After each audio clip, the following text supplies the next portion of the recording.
Hi, welcome to the masterclass of Golang, which is also known as Go programming.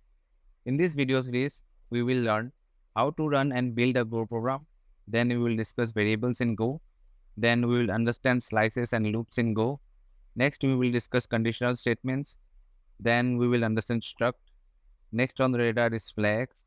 Also, we will have some projects walkthrough. Additionally, all the source code used in the video will be available on the GitHub repo mentioned on the description. Golang, which is also known as Go, is developed in 2007 by three of the Google folks, Robert Grismer, Rob Pike, and Ken Thompson. But it was launched in 2009 as an open source programming. Go is simple, efficient, and easy to learn. Now I am going to show you the installation and setup. I am in my browser. I will search for install Go.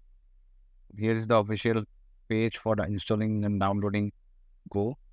So you can click as per your OS if you're using Windows or Apple. I'm using Apple, so I have downloaded the Apple Mac OS x86 64 version.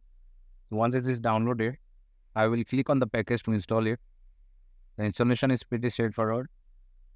So once the installation is complete, I will show you the version. Right now the installation is in progress. That's done. Close. Let me open the terminal. This is the Go version I am using. Now let's install VS Code. So search for VS Code in your browser. This is the official page. Click on download Mac Universal as I am using down Mac version.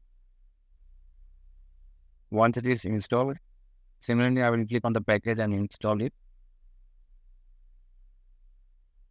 It's installed. Open it. Click on open. Now let's install the extension. Go to extensions, search for Go. Select the first one. Install. So once this is installed, your Visual Code is ready. Thank you for watching. Please do like, share, and subscribe.